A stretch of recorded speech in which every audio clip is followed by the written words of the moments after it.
बिस्मिल्लाहिर्रहमानिर्रहीम, अस्सलाम वालेकुम, good morning and welcome to Morning at Home. मैं हूँ आपकी मेज़बान जुगन काज़िम और उम्मीद है कि आपका वीकेंड खुशगवार गुजरा होगा। खैर मेरा वीकेंड तो काफ़ी स्ट्रेसफुल गुजरा। फ्राइडे आया, मैं बड़ी एक्साइटेड हुई, मैंने कहा शुक्र है इस वीकेंड पे शायद कुछ रिलैक्स करने का मौका मिलेगा। सिर्फ सैटरडे को एक छोटी सी शूट है। लो जी, शूट के फ़ौरन बाद ऐसी तबीयत ख़राब होनी शुरू हुई कि उसके बाद शाम को ड्रिप लगी और फिर संडे सारा फादर्स डे था, तो सब ने, आपको पता है हमने पीटीवी पे भी बड़े खूबसूरत अंदाज में अपने वीकेंड शो पे फादर्स डे को भी सेलिब्रेट किया। तो मेरी सेलिब्रेशन तो ख़राब तबीयत में ही गुजरी। उसी से फिर मुझे ख़्याल आया कि देखें काम कितना इंटरेस्ट, हमारा मतलब वर्किंग एनवायरनमेंट्स या जॉब करना है कितना इंटरेस्टिंग एरिया है हम सब की ज़िंदगी का। ज़रूरत ये होती है कि इंसान प्रोफेशनली चले, और प्रोफेशनली चलने के लिए सेहत और हज़ार और मामलात होते हैं जिनको आपने उनके बावजूद काम करना होता है। अब अल्लाह का शुक्र है आज तबीयत ठीक है, बट मैं यही सोच रही थी वीकेंड पे कि हो अगर मेरी मंडे ट्यूसडे को भी तबीयत ख़राब हुई तो प्रोग्राम कैसे होगा, किस तरह से मैनेज करूँगी। तो जहन में आई प्रोफेशनलिज़म और अनप्रोफेशनलिज़म। अब बहुत से लोग होते हैं जो अपने काम और अपने फील्ड में बहुत प्रोफेशनली चलते हैं, और लोग भी जब आप उनकी बात करें कि जी फ़लाँ बंदा, तो लोग कहते हैं यार वो बंदा बड़ा प्रोफेशनल है, या वो बंदी जो है वो बहुत अच्छा काम करती है, बड़ी प्रोफेशनली चलती है। प्रोफेशनल होने का मतलब क्या है ये भी तो समझना ज़रूरी है। असल में प्रोफेशनलिज़म ज़्यादातर हम उन लोगों से सीखते हैं जिनके साथ हम शुरू का काम करते हैं, यानी कि शुरू में जहाँ पे इंसान अपनी पहली जॉब की तरफ जाता है वहाँ पे आपको पता चलता है कि प्रोफेशनलिज़म क्या है और डेकोरम क्या है। हर काम की जगह का डेकोरम फ़र्क होता है, लेकिन कुछ ऐसी चीज़ें होती हैं जो हमारे अपने पर्सनल कंट्रोल में होती हैं। तो मैंने सोचा कि आज हम उन चीज़ों को डिस्कस करेंगे, 7 ऐसी आदतें जो इंसान को अनप्रोफेशनल बनाती हैं, जिनको हमें अवॉइड करना चाहिए। वैसे तो बहुत सी चीज़ें हैं, लेकिन कुछ स्पेसिफिक चीज़ें हैं जिनको मैंने पिन पॉइंट करना था। ज़ाहिर इंसान जब बीमार होता है, बिस्तरे में लेटा होता है, ज़िंदगी के बारे में सोच रहा होता है, तो बहुत सी चीज़ें जहन में आती हैं। तो मैंने सोचा कि ये एक लिस्ट बनाते हैं जो आज अपने व्यूअर्स के साथ शेयर करूँगी। अक्सर हमारे बच्चे होते हैं, हम उनको गाइड कर रहे होते हैं कि बेटा आपने इस तरह से काम करना है, नई जॉब शुरू कर रहे हैं इस तरीके से, उस तरीके से। तो वो कौन सी गाइडेंस है जो हमें उनको देनी चाहिए? सबसे पहली बात तो है टाइम की। देखिए नौकरी का एक टाइम होता है। अगर आपकी जॉब का टाइम 9 से 4 9 मतलब 9 से 5 बजे है या 8 से 4 बजे है, तो आपने अपनी ड्यूटी को वो टाइम देना ही देना है। कुछ लोग ऐसे होते हैं, स्पेशली जिन जगहों पे, अब तो खैर ज़्यादातर ऑफिसेज़ में और जगहों पे बायोमेट्रिक सिस्टम हो गया कि आप जाते हैं, अपना अंगूठा लगाते हैं और आपका टाइम लाइन वो एक जो कहते हैं ना कि एक डिजिटली जो है या ऑनलाइन जो है वो दर्ज हो जाता है, तो उसमें फिर कोई आगे पीछे करने की मार्जिन नहीं होती। वरना पहले क्या होता था, लोग आते थे, अंगूठा लगा देते थे या साइन कर देते थे अपनी एंट्री। अब दुनिया बदल गई है, हर चीज़ डिजिटलाइज हो गई है, तो जो चीज़ दर्ज हो गई कि कोई बंदा इस टाइम पे आया, उसको फिर आप चेंज नहीं कर सकते, री एडिट नहीं कर सकते।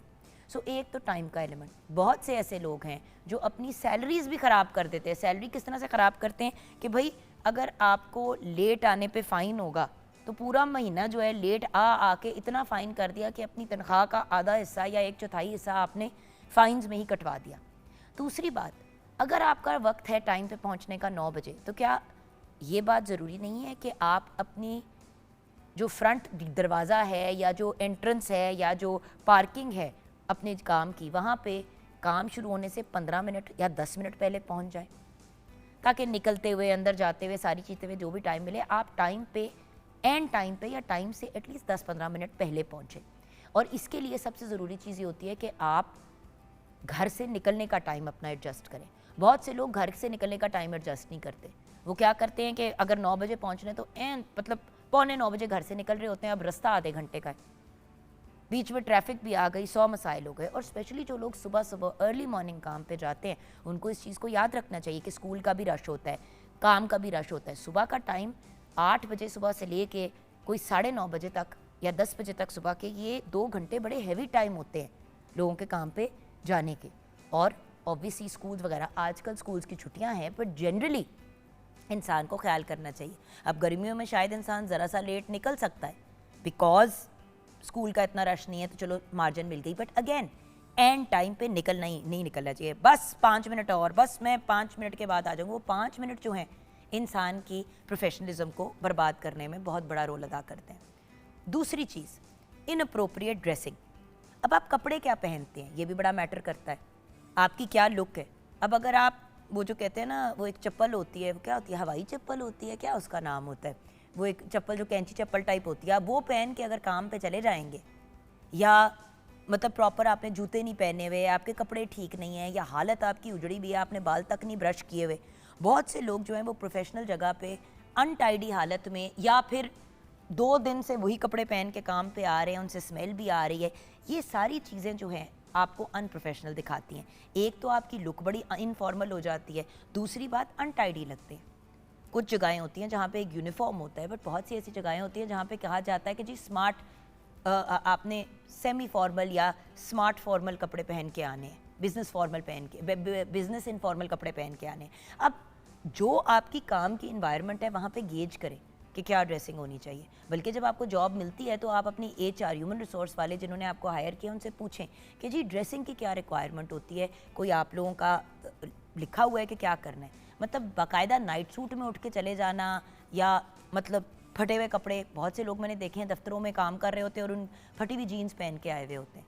ठीक है, फटी हुई जीन्स वो जो एक टॉन लुक होती है वो कूल है, इन है, लेकिन काम की इन्वायरमेंट ये चीज़ ये नहीं वर्क करती।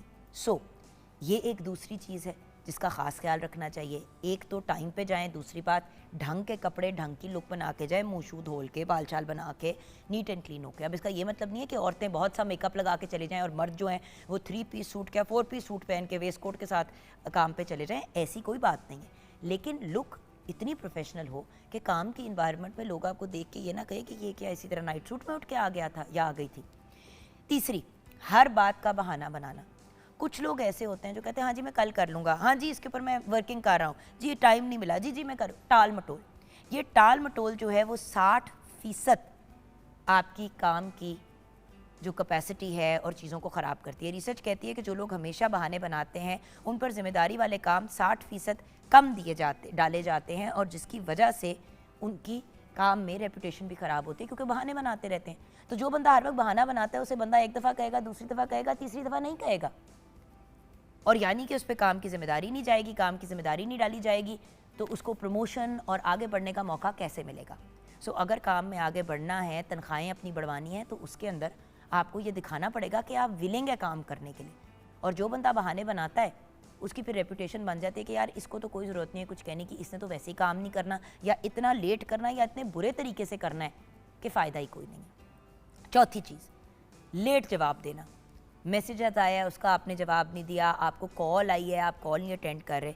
अब मैंने अपनी काम की सिचुएशन में व्यूअर्स ऐसे ऐसे लोग देखे हैं कि मैं आपको बता नहीं सकती कि काम किया, काम ज़रूरी काम है, मौके के ऊपर बात करनी ज़रूरी थी, कॉल किया कॉल बैक नहीं आई, फिर कॉल किया कॉल नहीं आई, मैसेज किया मैसेज का जवाब नहीं आया, अगले दिन कहीं आपको जवाब आ रहा है सॉरी हाँ कोई ज़रूरी काम था।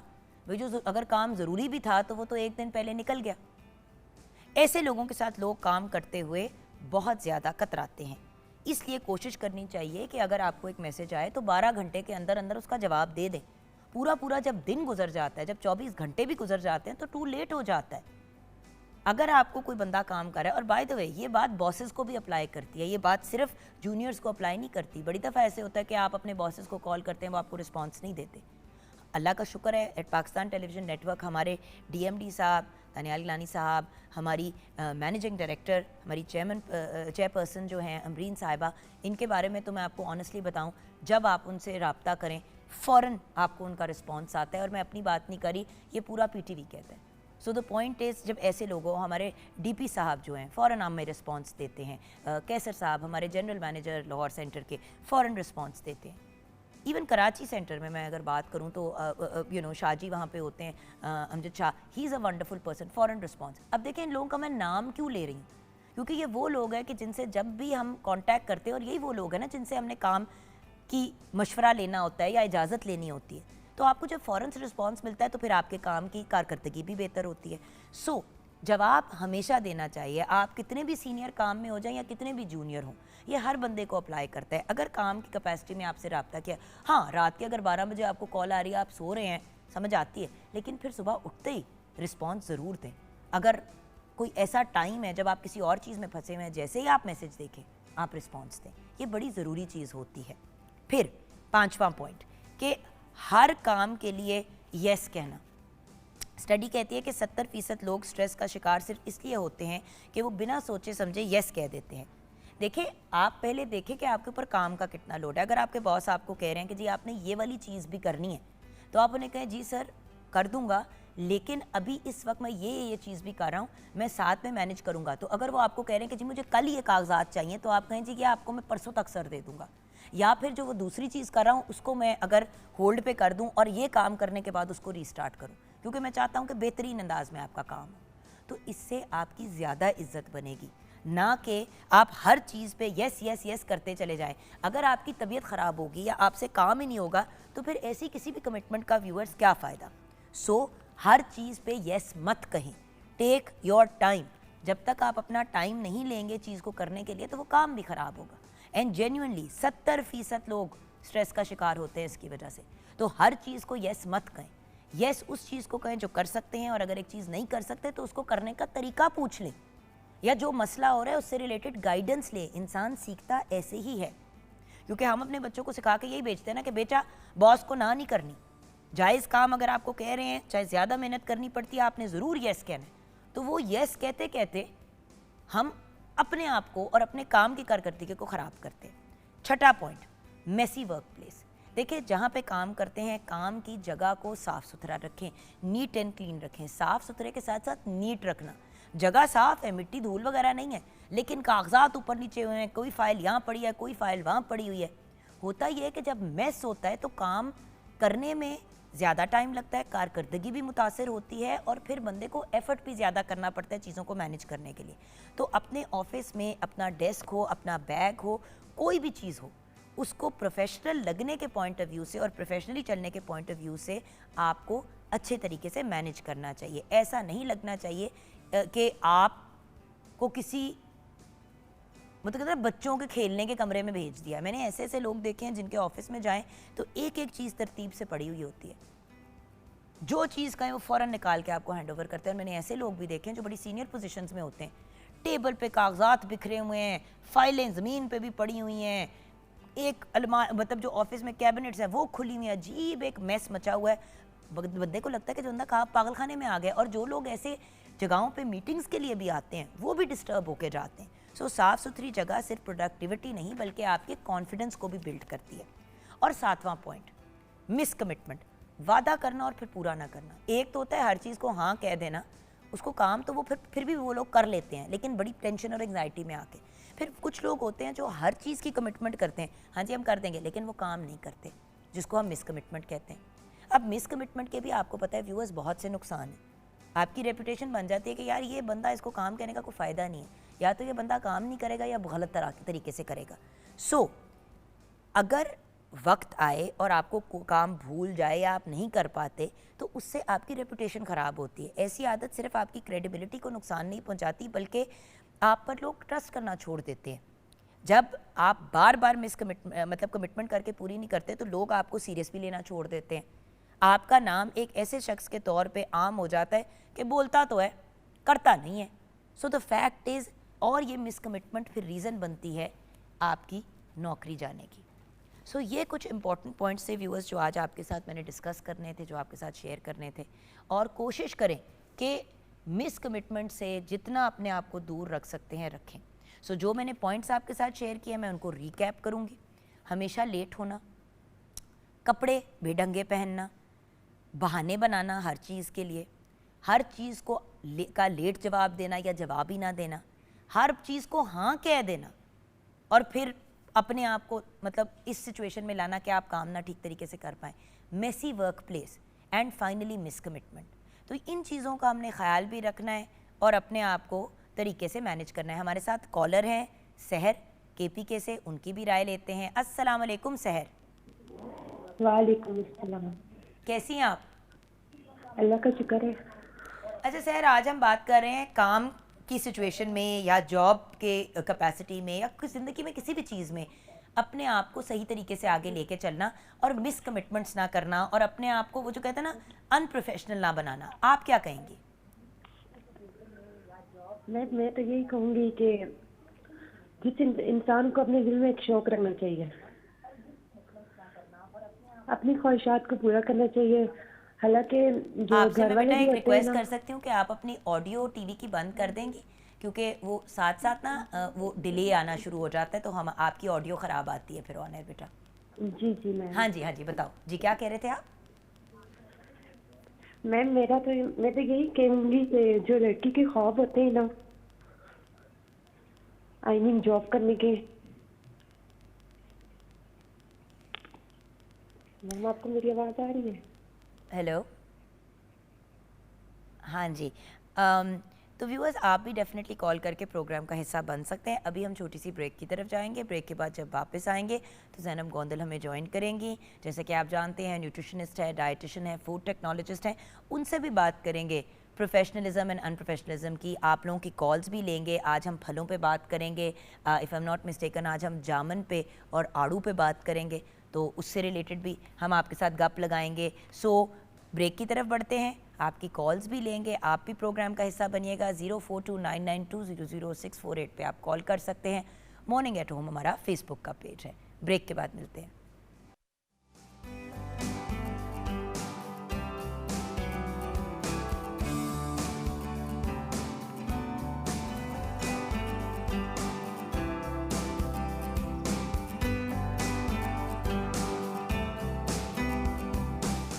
Welcome back from the break viewers. हमें ज्वाइन किया है ब्रेक के बाद ज़ैनब गोंदल ने। अच्छा, हम बात कर रहे थे viewers, as you know, professionalism की, कि किस तरीके से हमें प्रोफेशनली चलना चाहिए। अक्सर लोग सोचते हैं कि प्रोफेशनलिज्म सिर्फ तब है जब आप किसी के पास नौकरी कर रहे होते हैं। एक प्रोफेशनलिज्म वो भी होता है जो जब आप अपने लिए काम कर रहे होते हैं, बल्कि आपको ज़्यादा प्रोफेशनल होना पड़ता है। और ज़ैनब क्योंकि अपने लिए काम करती हैं, she has her own work, तो इनसे भी हम जानेंगे। डाइटिशियन है, न्यूट्रिशनिस्ट हैं, फूड टेक्नोलॉजिस्ट हैं। अस्सलाम वालेकुम ज़ैनब। वालेकुम अस्सलाम। अच्छा ज़ैनब, हम बात अभी कर रहे थे कि अच्छा, तो पहले बताओ वीकेंड कैसा गुजरा? आपकी तो अल्हम्दुलिल्लाह। बर्थडे वीकेंड था ये। Yes, happy belated birthday. Friday को आपकी बर्थडे थी थैंक यू माशाल्लाह। So much.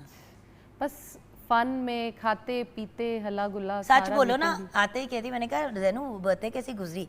कहती है मैं अमीर हो गई हूँ। तो अल्लाह मियाँ हम सबको भी ऐसे माँ बाप और रिश्तेदार दे जो हमें अमीर कर देते हैं बर्थडे पे। अब तो लेने हर के बंदे के पास इस जुगन उम्र पे तो काजिम लेने नहीं है इस ना। उम्र पे तो लेने के देने पड़ हर जाते बंदे के पास जुगन काजिम नहीं है, मेरे पास है। हैं। चल, झूठ बोल रही है। मैंने कुछ भी इसको कोई खास चीज़ नहीं दी। बात सिर्फ इतनी है कि अम्मा अब्बा दोनों से पैसे वसूल हैं मैडम ने। तो आपका शुक्रिया। मेरी भी बर्थडे जनवरी में आ रही है। अच्छा, मैं लेके आऊंगी दोनों को, उनको लिफाफे ले आऊंगी उनके। उनके लिफाफे ले आना, क्योंकि एक हम घर भेज देंगे। हाँ, रेस्ट हाँ, करें घर पे। क्योंकि देखो ना, जब फिर पेरेंट्स सबके आ जाते हैं, even though your parents are probably closer to my age group, तुम तो मेरे से बहुत छोटी हो, मतलब बच्चों, बट वो फिर हमें सीरियस होकर बैठना पड़ेगा ना। और हमसे ज़्यादा नॉन सीरियस लोग कौन है? एग्जैक्टली और सीरियस होके बैठना पड़े तो दर्द सी होती है कुछ जबड़ों में, हमारे जॉ दर्द लेकिन एक करता है। बात बताऊँ, लोग ये सोचते हैं कि प्रोफेशनलिज्म का मतलब है बहुत सीरियस होकर सड़ियों की नहीं, शक्ल बनाना। एक्चुअली प्रोफेशनलिज्म ये नहीं है। आपका मिजाज बहुत अच्छा हो सकता है काम बिल्कुल। पे, काम आपने सही तरीके से करना है। प्रोफेशनलिज्म बेसिकली आप चाहे अपने लिए काम कर रहे हो, चाहे किसी के लिए कर रहे हो, किसी के साथ मिलके कोई वेंचर कर रहे हो, सबसे ज़्यादा मुश्किल जो है ना काम, वो अपने लिए खुद करना है। क्योंकि मुझे ये पता है कि अपने आप को मोटिवेट भी खुद करना है, अपने आप के साथ सख्त भी खुद होना है, और अपना ओन बॉस जो हम कहते हैं ना कि जी अपना बॉस बनने का मुझे बहुत शौक है। तो अपना बॉस जब हम खुद बनते हैं ना, तबीयत साफ़ हो जाती है। क्योंकि बॉस बनने के चक्कर में डांटना भी है खुद को, गलत काम अगर किया है तो अपने हर गलत डिसीजन पे खुद को रोक के बताना भी है। और आप जिस तरह बिहेव करेंगे वैसे ही आपकी टीम करेगी। बिल्कुल। डजेंट मैटर कि अगर आप बॉस हैं, आप अगर बॉस हैं और आप नॉन सीरियस हैं, आप काम पे नहीं आते, आप ये नहीं करते, आप वो नहीं करते, आपकी टीम भी वही चीज़ देखेगी। बिल्कुल। मैंने ऐसे ऐसे दफ्तर भी देखे हैं जहाँ पे क्योंकि बॉस 11 बजे के बाद आते हैं तो कोई काम नहीं होता दफ्तर में सुबह के 2-2.5 घंटे। अगर 9 बजे ऑफिस का सब बाकियों का टाइम है, वो 11 बजे आ रहे हैं, बिल्कुल। तो 9 बजे से 11 बजे तक कख नहीं होता। और इसके लिए आप एक एक्स्ट्रा एफर्ट पुट कर सकते हो ना। आपने जहाँ पे अपना जो काम करवाना है अपने एम्प्लॉयज़ से, तो आपको चाहिए, बाकी सबका अगर 9 बजे का टाइम है तो आप शार्प 8:30 डेली वहाँ पर हो, ताकि उनको पता हो कि मेरा बॉस जो है वो 8:30 आ रहा है। हर बंदा आपको इम्प्रेस करने के चक्कर में जल्दी आएगा। सैटरडे को शूट थी सुबह घर पे, वो एक वीडियो बनानी थी एक ब्रांड के लिए। तो वो जब आए हैं तो वो उनका टाइम था, हमने 11 बजे कैमरा रोल करना था। मैं बिल्कुल तैयार थी, 11 बजे मेरे को 10 मिनट पे आई वॉज रेडी। 11 बजे उनको फ़ोन करना शुरू किया, नहीं पहुंचे, फाइनली कोई पौने 12 बजे पहुंचे, जो भी, खैर लॉन्ग स्टोरी और शॉर्ट। 12:30 तो आपने कहीं जाना था? नहीं तो वो फिर मैं चली गई थी 12:30, मैंने अपना काम मुका लिया था, लेकिन जो बाकी के लोग थे उसके अंदर उनका फिर लेट हो गए। मैं कोई 11:45 पे जब शूट शुरू हुई है, मैंने कहा बेटे 11 बजे रोल टाइम था, आपने 10 पहुंचना था। वो मैडम असल में हम करते रहते हैं ना ये, तो जो टाइम देते हैं लोग उसके इतने देर बाद वो खुद तैयार होके आते हैं या पहुंचते ही नहीं है टाइम पे, कि हमने सोचा शायद आपका भी यही है। तो मुझे दुख हुआ कि मेरी इंडस्ट्री के लोगों की इतनी बुरी रेपुटेशन है। एक बात हुई। दूसरी बात, उसने मुझे क्या कहा, उसने कहा मैडम आप आपका पता चल गया, माजरत हमारी तरफ से, नेक्स्ट टाइम आप जो टाइम देंगे उससे हम आधा घंटा पहले पहुंचेंगे, आप फिक्र ना करें।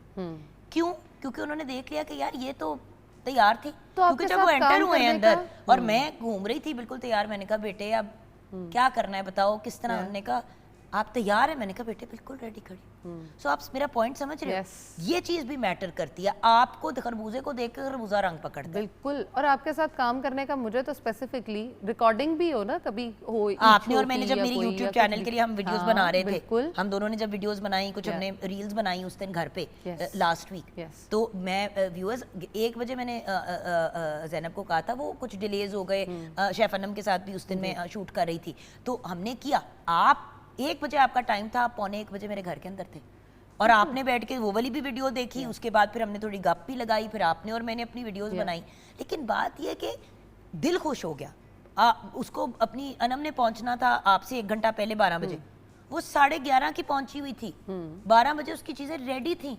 मैं तो शो करके और देखो ना, तीनों में किसी को हम चिड़े नहीं कि हमें वेट करना पड़ रहा है, ये हो रहा है या वो हो रहा है। हमने फिर भी जो टाइम फैसला किया था उसी के टाइम के अंदर रेडी थे हम। बिल्कुल। और हमने अपना टाइम भी कंप्लीट करके, बल्कि हम आगे भी जहां निकलना था चले गए सारे। लोग हमेशा कहते हैं ना ज़ैनब किस तरह इतनी चीज़ें मैनेज करती हो, अपने फैमिली के साथ भी तुम टाइम देती हो, पेरेंट्स वगैरह ये वो, क्योंकि आप बड़े फैमिली ओरिएंटेड भी हो, फ्रेंड्स के साथ भी करती हो, काम भी करती हो, वीडियोज़ भी बनाती हो, क्योंकि आप अपने आप को स्केड्यूल करती हो। बिल्कुल। और अगर आप पंक्चुअल हो जाते हो ना अपने टाइमिंग्स पे, तो आपका हर काम जो है ना वो बड़ा इजीली निकल जाता है। अच्छा, और जो बंदा खुद पंक्चुअल नहीं होता ना, जिसको लेट आने की आदत होती है, उसको सबसे ज्यादा गुस्सा चढ़ता है कि दूसरा बंदा टाइम पे क्यों नहीं आया। खुद नहीं वेट करना, बाकियों को वेट करना। अब मजे की बात मैं आपको बताती हूँ कि मॉर्निंग शो पे जैसे मैं आती हूँ ना, तो टीम ने शायद ही मैं कोई तकरीबन 3-4 साल से आपके पास आ रही हूँ, शायद कोई 3-4 बार उन्होंने मुझे कॉल करके पूछा हो कहाँ पहुँची हैं आप, क्योंकि मैं ऑलवेज ऑन टाइम होती हूँ, तो उनको बेचारों को ये एफर्ट नहीं करनी पड़ती। और मुझे फोन किया था तो ज़ैनब कहती है मैं मेकअप रूम में हूँ, आके देख तो ले। तो वही वाली बात है ना कि at the end of the day viewers, बात पता है क्या है, कामयाब अगर होना है, देखिए गुड्डी चढ़ जाती है कभी कभी, बड़ी अच्छी नौकरी भी मिल जाती है। नौकरी मिल जाना मेन चीज़ नहीं होती, नौकरी को होल्ड करना होता है। ट्रू। और उसी नौकरी के अंदर फिर आपने प्रमोशंस भी लेनी है, सीखना भी है, ग्रो भी करना है। तो जो इंसान टाइम पे नहीं आएगा, जिसका एटीट्यूड गलत होगा, जो अपनी, देखिए सिंपल सी बात है, उससे मैंने किसी से पूछा बैंक के अंदर, मैंने कहा आप लोग इतना फॉर्मल कपड़े सूट ये वो बनवा के बुलाते क्या? मैंने कहा देखिए हमारे पास जो लोग आते हैं ना, उनको हमने ये इंप्रेशन देनी है कि हम उनकी इतनी रिस्पेक्ट करते हैं कि हम प्रोफेशनली तैयार होके पहुंचते हैं। बिल्कुल। आप किसी के पास मीटिंग के लिए जाती हैं, वो अपने नाइट सूट में बैठे हुए हैं, आपको अजीब नहीं लगेगा? तो हम आप कहेंगे मुझे क्यों बुलाया है यहाँ एग्जैक्टली पे? कपड़े तो चेंज कर लेते। बिल्कुल। और जो बंदा अपने आप को सेटल करने में प्रोफेशनल नहीं है, वो मेरे साथ काम करने में कभी भी प्रोफेशनल नहीं होगा। और ऑनेस्टली 90% चांसेस ये होंगे कि मैं उस बंदे के साथ काम नहीं करूँगी। और आपकी लुक से ही डिफाइन होता है कि आपको किसी ने कितना सीरियसली लेना है। व्यूअर्स, ये तो मैंने अपने करियर में और अपने प्रोफेशन में सीखा है। बिल्कुल। अगर आप बहुत नखरे करते हैं, हर चीज़ पे डिमांड्स करते हैं, बच्चों की तरह बिहेव करते हैं। मैं आज सुबह आते हुए मुझसे कोई पूछ रहा था अबाउट समबडी इन कराची के, जी उनके साथ हमने काम करना है, तो आपने उनके साथ काम किया है तो बताएं वो जो टीम है वो ठीक है काम करने के लिए? अब मुझे समझना है कि मैं क्या कहूँ, क्योंकि बात गीबत पे जानी थी। एग्जैक्टली। तो मैंने कहा देखिए उनके साथ पहले आप कोई छोटा प्रोजेक्ट करके एक दफ़ा देख लें, उसके बाद मैंने कहा जी मेरा एक्सपीरियंस तो अच्छा ही था, बस थोड़ा सा टाइम का उनका इशू ये वो इन चीज़ों का होता है। अब उनका आगे से जवाब आपसे इसलिए पूछ रहे हैं कि आप सच्चा जवाब दे दें, क्योंकि हमारी 2 और लोगों से बात हुई थी इन्हीं से रिलेटेड, और उन्होंने कहा था टाइम के पाबंद नहीं है, बहुत ही नॉन सीरियस एटीट्यूड है और बदतमीजी भी कर जाते हैं ये लोग। मैंने कहा बात उन्होंने आपको सही कही है, क्योंकि ऑलरेडी 2 और लोगों ने उनको वही बात कही थी। मेरा दिल खराब हो रहा था कि मैं किसी का काम ना खराब करूं, बट मैंने फिर भी कहा, मैंने कहा फिर भी एक छोटी कोई चीज़ उनके साथ करके देख लें, अगर एक्सपीरियंस ठीक हुआ तो फिर बाकी भी इंशाल्लाह ठीक ही होगा।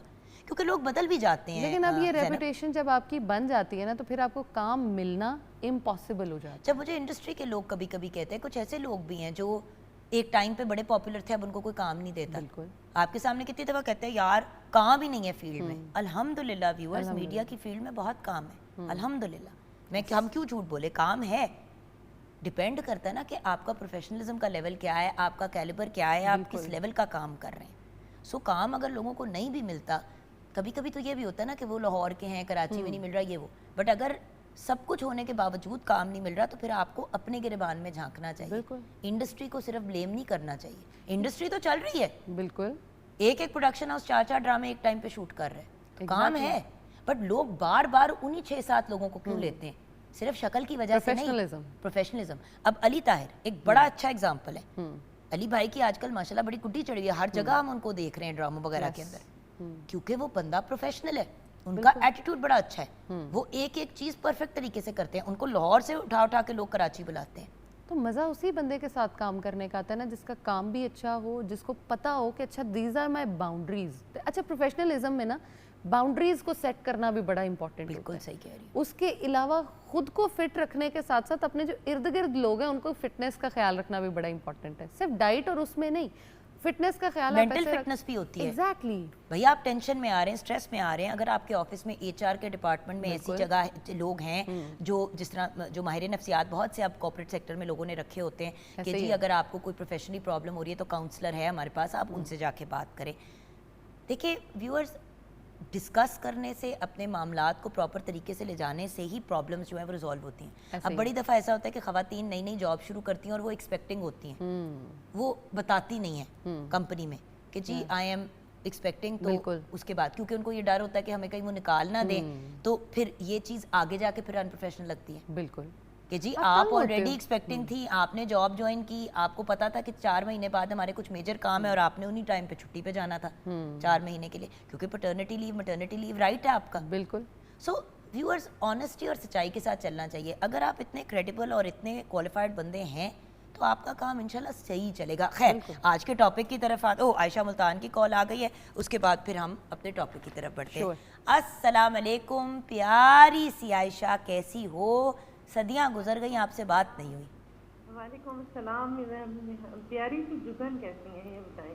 अल्हम्दुलिल्लाह। के बाद कॉल मेरी लगी है तो मुझे इतना अच्छा लग रहा है बात करना भी, और आज का टॉपिक भी बहुत ज़बरदस्त है और आपकी आज गेस्ट भी बहुत अच्छी हैं, जो मैं इनकी बातें बहुत गौर से सुनती हूँ, क्योंकि इनकी बातें सुनकर मैंने बहुत कुछ सीखा है और कोशिश की है कि अच्छा, जो ये बताते हैं। आपको एक मज़े की बात बताओ Ayesha, she is only in her 20s, मतलब अपनी ज़ैनब जो है, डू माइंड अगर हम शेयर करें कि कितने सालों की हो?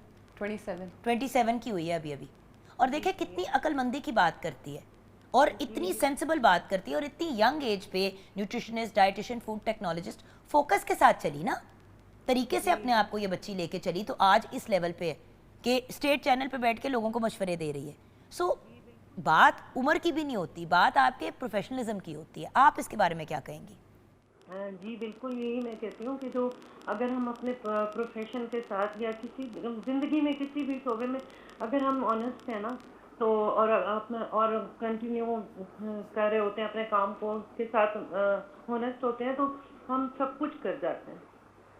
अगर हम थोड़ी सी भी, जैसे आज आपने का टॉपिक है, तो उसके मुताबिक यही है ना कि अगर हम अपने प्रोफेशन के साथ या किसी भी ज़िंदगी के शोबे में, बल्कि शोबे को छोड़ो, अपनी फैमिलीज में भी, अब देखो ऐसा अगर हमने जाना है फैमिली में शादी पे और हम नाइट सूट में मुंह उठा के चले जाएंगे या बिल्कुल फटी पुरानी शलवार कमीज पहन के चली जाए, तो वहाँ क्या इंप्रेशन पड़ती है? अगलों को लगता है कि शायद इसको खुशी नहीं है हमारी। जी बिल्कुल। किसी के जनाजे पे आप शादी के कपड़े पहन के चले जाएं, खुदा न खास्ता। सो देखिए, कपड़े ढंग के पहनना, पॉजिटिव रवैया रखना। आपको कोई डिनर पे बुलाता है, आपको 8 बजे बुलाया है, आप 11 बजे पहुंच रहे हैं, ये सारी चीज़ें ज़िंदगी में भी तो अनप्रोफेशनलिज्म दिखाती हैं ना।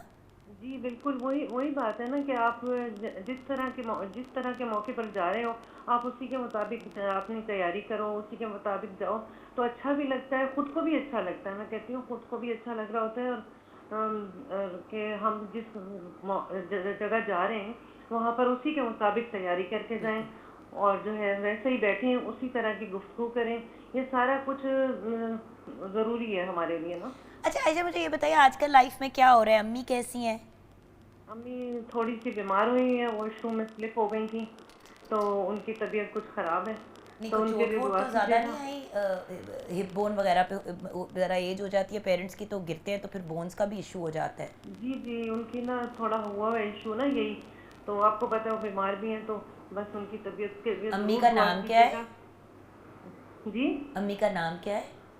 अम्मी का नाम किश्वर है हमारी मम्मी का नाम। व्यूअर्स, आप सबसे रिक्वेस्ट करना चाहूँगी कि हमारी प्यारी सी आयशा की अम्मी किश्वर आंटी, किश्वर जी के लिए आपने बहुत सी व्यूअर्स दुआ करनी है, अल्लाह उन्हें ज़िंदगी दे, सेहत दे, अल्लाह ताला हम सब के माँ बाप हमारे सर पे सलामत रखे और उनको लंबी सेहत वाली ज़िंदगी दे, आमीन आमीन। आमीन। सबसे और व्यूअर्स जुबिन रिक्वेस्ट आप, करूँगी। जुबिन हमजा कैसा है? हमजा अल्लाह का शुक्र है बिल्कुल ठीक है, आजकल आया हुआ है कनाडा से, यूनिवर्सिटी साल पूरा करके आ गया है, अपने जिगर के टुकड़े को भेजा मैंने साल पहले, तो अब थोड़ा सा मैनेज कर रही हूँ।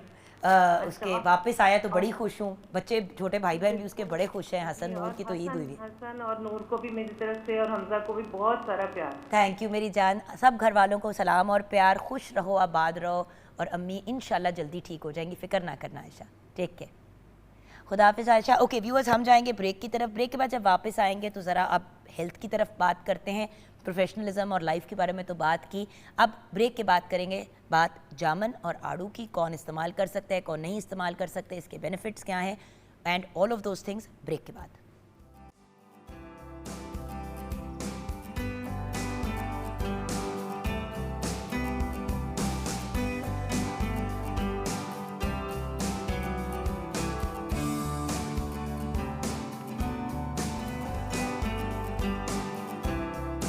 Welcome back from the break viewers. Break में ऐसी ऐसी व्यूअर्स बातें होती हैं कि शुक्र है वो ऑन एयर नहीं होती। चले वापस बढ़ते हैं अपने टॉपिक की तरफ। ऐसे टॉपिक से रिलेटेड भी बातें हो रही थी, वो टॉपिक क्या था वो हम किसी और दिन डिस्कस करेंगे। आज हम बात कर रहे हैं जामन एंड आड़ू पे। जी ज़ैनब, जामन की अगर हम बात करें तो मुझे लगता है कि आपकी जितनी भी बीमारियां हैं related to your gut, related to आपकी हम कह सकते हैं कि क्रॉनिक बीमारियां जितनी हैं वो सारी की सारी आप इससे सॉर्ट आउट कर सकते हैं वेरी इजीली।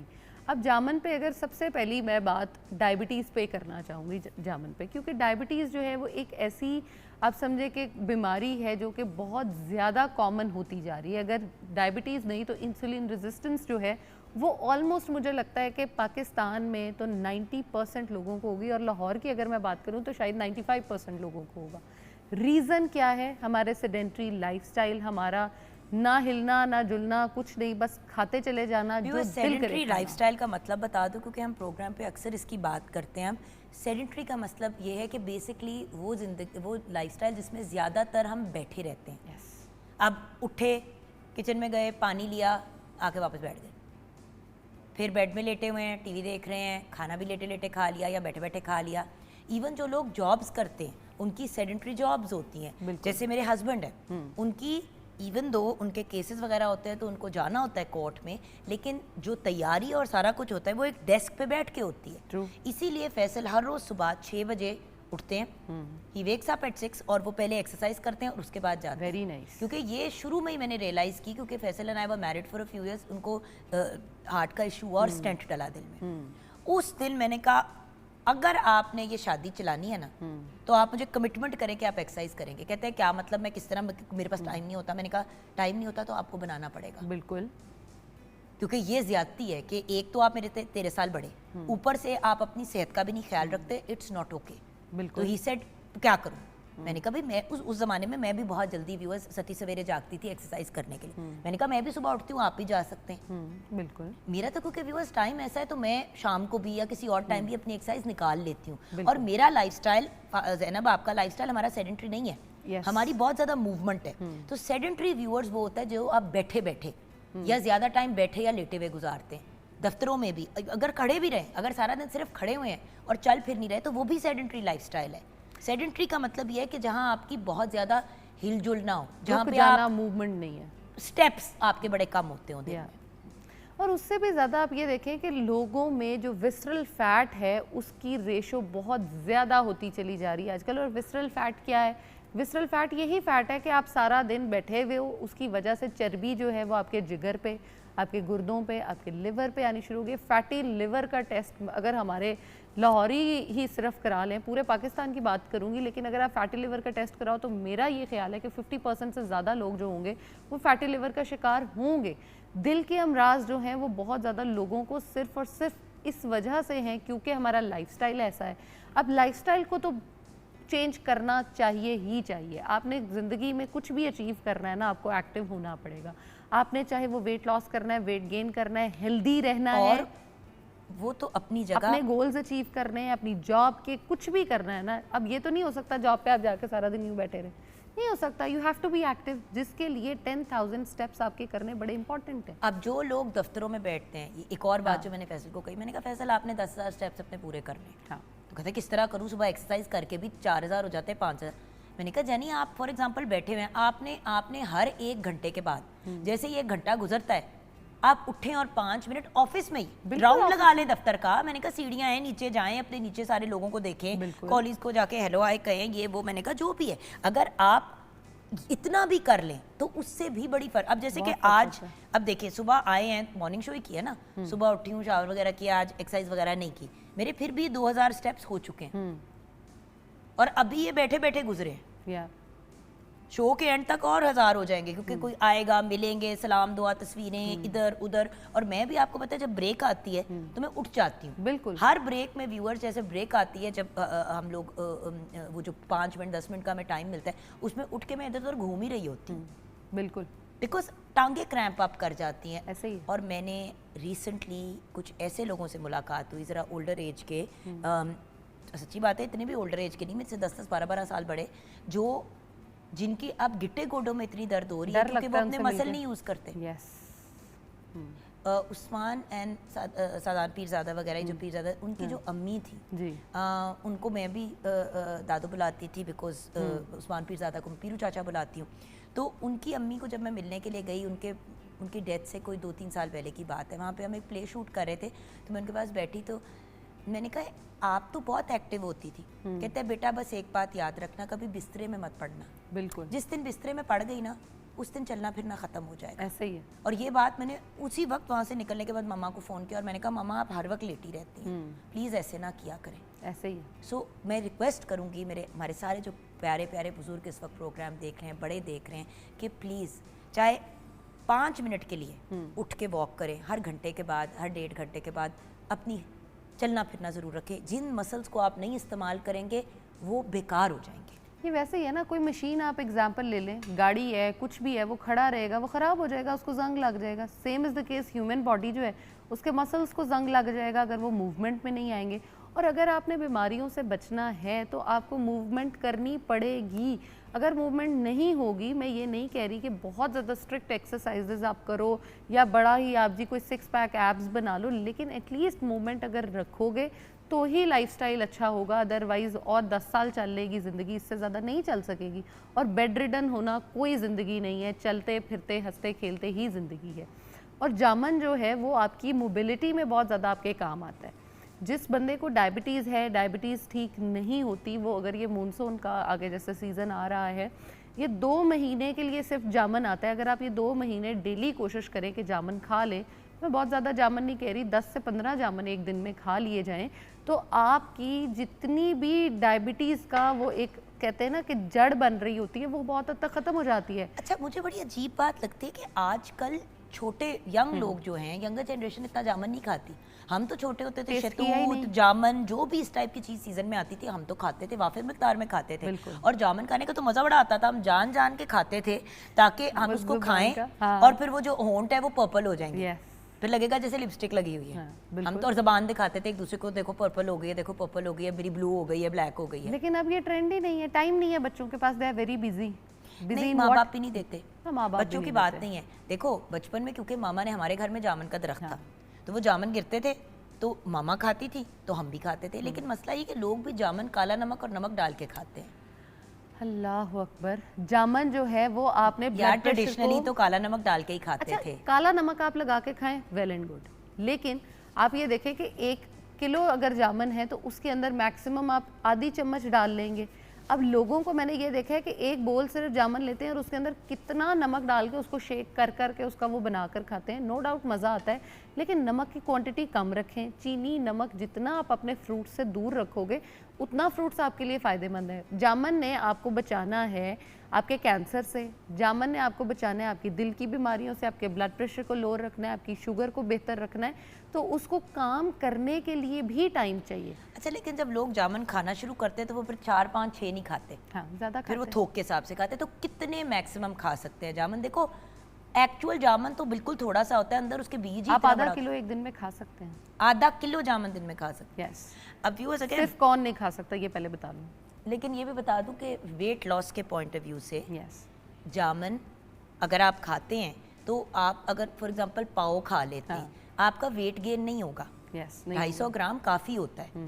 सो आप अगर जामुन खा लें तो आपकी एक मील उसमें निकल जाती है। जिन लोगों से गर्मियों में आजकल अक्सर लोग कहते हैं यार नहीं खाना नहीं खाया तभी रात का खाना खाएंगे। अब मसला ये है कि रात का खाना ही तो मोटा करता है। ऐसे ही है। उनके लिए भी एक ड्रिंक जामुन की शेयर करती हूँ, लेकिन उससे पहले कि जामुन कौन लोग नहीं खा सकते। जो लोग बहुत ज़्यादा कॉन्स्टिपेशन का शिकार रहते हैं वो जामुन का कोशिश करें कि थोड़ा सा कम इस्तेमाल करें या उसके साथ पानी का इस्तेमाल ज़्यादा करें, क्योंकि जामुन की ये लोग प्रॉपर्टी कहते हैं है। जामुन के साथ पानी नहीं पीते, बाद में पी लें, लाइक अच्छा, पहले या बाद में, पूरे बट दिन में। साथ पीने में भी कोई प्रॉब्लम नहीं है आई थिंक। अगर गला अजीब सा हो एक जाता बंदे है। के दिल में जब बात बैठ जाती है ना तो वो उसके लिए वो काम हो जाता बट मेडिकली कोई उसकी है। वो हाँ, नहीं है। मेडिकली कुछ भी वो प्रूवन नहीं है, कुछ नहीं है, ऐसा एग्जिस्ट ही नहीं करता। तो एक तो कॉन्स्टिपेशन वाले ना यूज करें। कॉन्स्टिपेशन वाले ना खाएं। अगर खाना है तो पानी का इस्तेमाल ज़्यादा करना है। इसमें होता ये है कि जामुन की प्रॉपर्टी है कि वो जाके पानी को एब्जॉर्ब करता है। अब जब पानी को वो एब्जॉर्ब करेगा और आपने पानी ऊपर से और नहीं ऐड ऑन किया, बॉडी में नहीं पानी पिया, तो आपकी dehydration। बॉडी डिहाइड्रेशन की तरफ जाएगी और कॉन्स्टिपेशन बढ़ेगी, पेनफुल प्रोसेस होगा। तो इट्स बेटर कि आप उसको कंज्यूम करो, लेकिन इन सच अ वे कि आपका साथ पानी का कंजम्पशन ज़्यादा आ जाए। दूसरी चीज़, जिन लोगों को गट के इश्यूज़ रहते हैं, जैसे फॉर एग्जांपल मैं कहती हूँ कि मुंह से स्मेल आना, उठते ही मुंह से जिनकी स्मेल आती है, उनको गट पे काम करने की बहुत अशद ज़रूरत है। आपके गट में कोई इशू है उसको ढूंढे, क्योंकि ये नहीं, लोग कहते हैं नेचुरल है, नेचुरली आपके मुंह से स्मेल नहीं आनी चाहिए सुबह उठते ही। कोई प्रॉब्लम है उसको फिक्स करें। नंबर 2, जिन लोगों को एसिडिटी का बहुत ज़्यादा इशू रहता है वो अगर जामुन का इस्तेमाल करते हैं तो एसिडिटी आप बहुत हद तक इसको क्योर कर सकते हो। नंबर 3, जिन लोगों को डायरियल साइड पे IBS ट्रिगर रहता है वो अगर जामुन का इस्तेमाल करते हैं तो उनका डायरिया ठीक हो जाता है। और अगर आपको डायरिया हुआ भी हुआ है तो आप जामुन का इस्तेमाल कर सकते हैं। बहुत सारे लोग ये कहते हैं कि फ़ायदे आप बहुत ज़्यादा बताते हैं, लेकिन जी जामुन जो है वो आता ही बड़े थोड़े से टाइम के लिए। तो आप जामुन के पत्ते जो हैं उसको भी इस्तेमाल कर सकते हैं। जामुन की गुठली को ड्राई करके, बहुत सारे लोग हमारे जितने हकीम हैं ये इस्तेमाल बड़े सालों से बड़ी दवाइयों में करते हैं, क्योंकि अगर आपकी स्किन इरिटेटेड है, बहुत ज़्यादा वो जलन का शिकार रहती है या सनबर्न उस पर होने के चांसेस बहुत ज़्यादा होते हैं, गर्मी जैसे बहुत ज़्यादा, हीट स्ट्रोक बहुत ज़्यादा लोगों को हो रहा है, जामुन आप खाते हो तो आप उससे बच सकते हो। नंबर 2, आप जामुन को डायरेक्टली स्किन पे अप्लाई कर सकते हो। उसका जो मज़े का एक टिंट होता है उसके अंदर आप ब्लश ऑन और लिप्स पे आप वैसे ही यूज़ कर लें। अदरवाइज़ आप उसके अंदर चावल का आटा या कुछ ऐसा यूज़ कर लें कि वो स्किन पे अपना जो है वो बहुत ज़्यादा निशान ना ग्लो छोड़े, दे देगी। लेकिन ग्लो बहुत आता है जामुन से। अच्छा, तो ये तो हो गया जामुन। यस, आड़ू का बताओ। आड़ू जो क्योंकि है, देखिए व्यूअर्स, हम सीजनल फलों की इसलिए बात करते हैं क्योंकि वो सीजन में आए हुए होते हैं। बंदा देखता है, कहता है यार सेब ले लेते हैं, इसको रहने दो। हाँ, बिल्कुल। अब सेब बड़ी अच्छी चीज़ है, अमरूद भी बड़ी अच्छी चीज़ है, केला भी बड़ी अच्छी चीज़ है, बट ज़्यादातर लोगों का इसी की तरफ रुझान होता है। गर्मियों में हर बंदा आम की तरफ भागता है। ऑफकोर्स आम बहुत मज़े का है, लेकिन कैलोरी डेंस भी है और उसके साथ साथ एक से ज़्यादा तो नहीं खा सकते आप दिन में। बिल्कुल। खाना भी नहीं चाहिए। 2 छोटे आम खा लें या एक बड़े साइज़ का आम खा लें, उसके बाद आपने और आम नहीं खाना।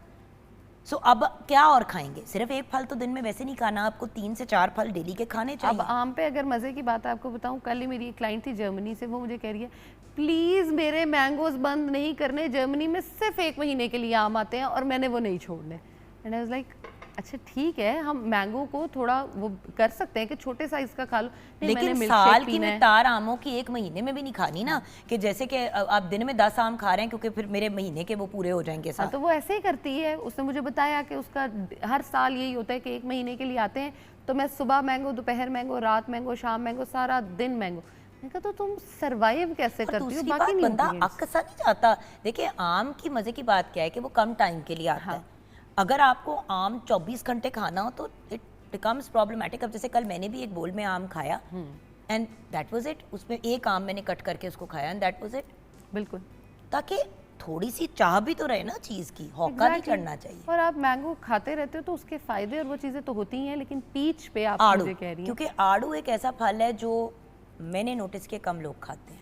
लेकिन आड़ू आपका फुल मील है। आपके जितना भी वो आपके डब्बे हैं ना बड़े बड़े मल्टी वाइटामिन वाले, वो एक साइड पे और आड़ू आपका एक साइड पे। इतने ज़्यादा इसके अंदर वाइटामिन और मिनरल्स होते हैं। बी कॉम्प्लेक्सेस की हम बात करते हैं तो उसमें वाइटामिन B1 से लेके B12 तक सारे के सारे मौजूद होते हैं। उसके अलावा विटामिन A बहुत अच्छा है, विटामिन C इसके अंदर बहुत अच्छा मौजूद होता है, और उसके अलावा आपकी एक पूरी फुल मील है ये। और कोशिश करें कि आड़ू को उसके जो वो होता है ना उसका छिलका, उसके साथ खाएं, छिलके को उतार के फेंके नहीं, या एटलीस्ट अगर आपको आदत नहीं है तो उसके एक पीस को छिलके के साथ खा लें और आहिस्ता आहिस्ता अपनी आदत बनाएं कि पूरा छिलका जो है उसको कंज्यूम करें। आड़ू का बड़ा मज़े का होता है। आप आड़ू को अगर नहीं खाया जाता, आप आड़ू को जग में डालें, उसके अंदर थोड़ा सा पुदीना डालें, थोड़े से चिया सीड्स डालें, और ऑफ कोर्स मुझे पता है कि नमक चीनी ना डलवाऊंगी तो वो कोई पिएगा ही नहीं, तो थोड़ा सा काला नमक डाल लें, चीनी को प्लीज़ ना डालें, और उसको आप शेक करके अगर पीते हो, ब्लेंड करके, ब्लेंडर में डालना है, उसमें जूसर में नहीं डालना, ब्लेंड करके आप पीते हो तो आप इसको एक पूरे टाइम की मील से रिप्लेस कर सकते हो। चाहे वो ब्रेकफास्ट से कर लो, दोपहर को अक्सर लोग जैसे कह रहे होते हैं कि बड़ी गर्मी लग रही है, कुछ खाने का दिल नहीं कर रहा, रात को अक्सर लोग ये बात करते हैं, तो रात को आप ये खा सकते हो, बेहतरीन है आपके लिए, फाइबर भी आ जाएगा, ओमेगा 3 भी, विटामिन्स भी, और आपका पेट भी फुलफिल रहेगा। और उसके साथ जो डायबिटीज़ पेशेंट हैं उनको बहुत सारे फ्रूट्स जो हैं, जब बहुत ज़्यादा उनकी इंसुलिन बढ़ जाती है तो उसको मना किया जाता है खाने से। अगर आप आड़ू खाते हो तो ये बेहतरीन है, क्योंकि इसके अंदर कैलोरीज ऑलमोस्ट 50 to 60 कैलोरीज होती हैं। एक छोटे आड़ू में कैलोरीज भी बहुत ज़्यादा नहीं होती, शुगर कंटेंट भी बहुत ज़्यादा नहीं होता, आप इसको इजीली इस्तेमाल कर सकते हो।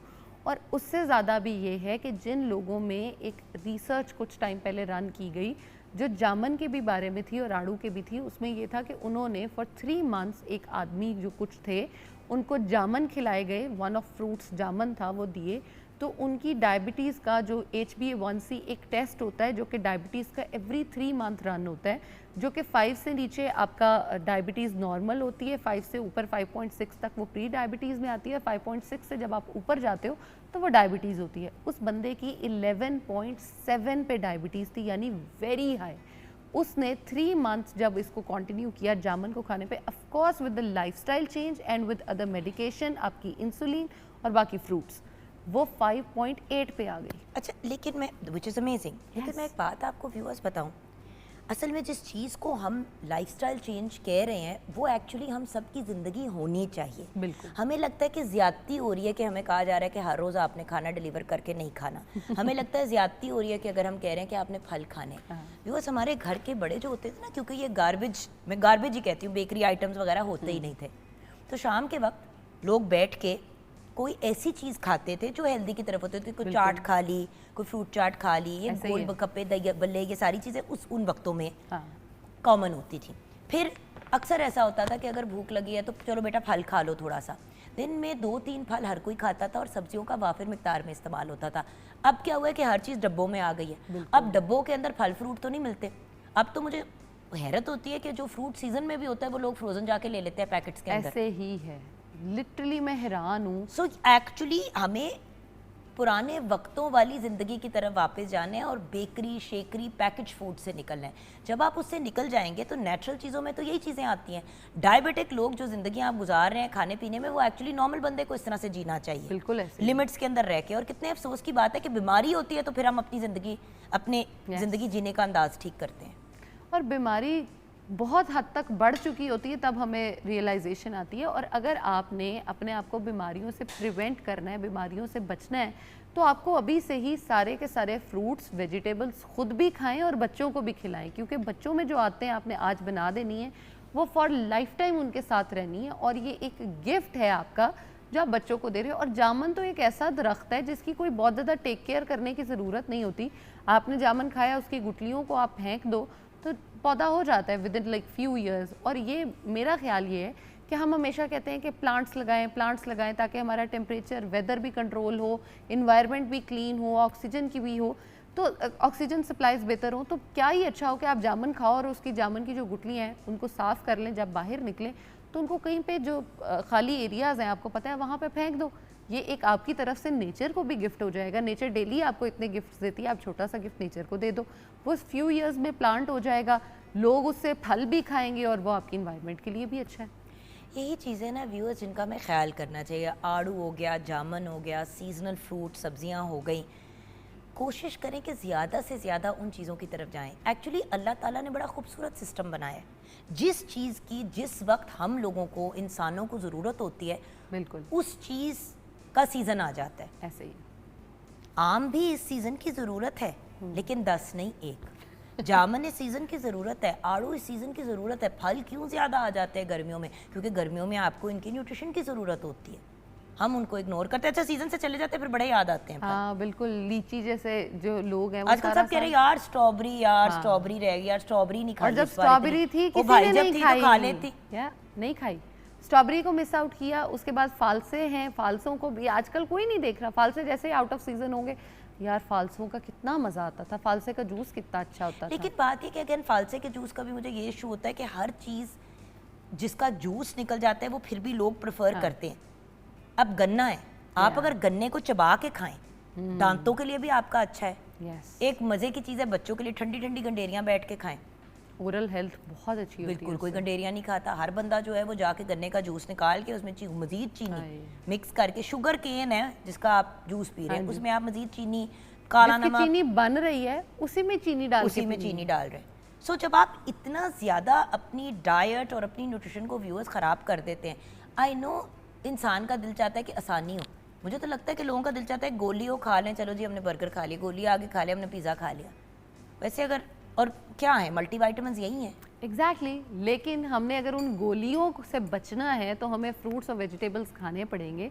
आपने फ्रूट्स में फॉर एग्जांपल कोई भी फ्रूट ले लें, वो ऐसा ही होगा जो आपको तमाम बीमारियों से बचा रहा होगा, चाहे वो आपकी कॉन्स्टिपेशन है, चाहे वो आपका फाइबर कंटेंट है। विटामिन सी के लिए हम भाग रहे होते हैं, ये ले लो, ये ले लो, ये ले लो। भाई विटामिन सी ऑलमोस्ट सबसे ज़्यादा आउट ऑफ स्टॉक जो आपको विटामिन मिलती है ना पाकिस्तान में, वो है विटामिन सी। यस, और विटामिन डी जो लेनी चाहिए चेक करने के बाद, बाय द वे व्यूअर्स, अपने लेवल्स चेक कराने के बाद, कभी भी विटामिन डी एवं ही नहीं लेनी। तुम विटामिन डी ले लो, सबको कमी होती है, ज़रूरी नहीं है आपको, एक्सेस भी होती है लोगों को, तो चेक करा के लें। अब जैसे मेरी कमी होती है, मुझे पता चल जाता है, मेरी बॉडी में कड़ोल पड़ने शुरू हो जाते हैं, क्रैम्प्स पड़ने शुरू हो जाते हैं, मुझे पता होता है मेरी विटामिन डी कम हुई है, मैं एक वो डोज ले लूँ, क्योंकि मेरे चेक हुए मेरे लेवल्स। एवरी 6 मंथ्स में चेक भी करवाती हूँ।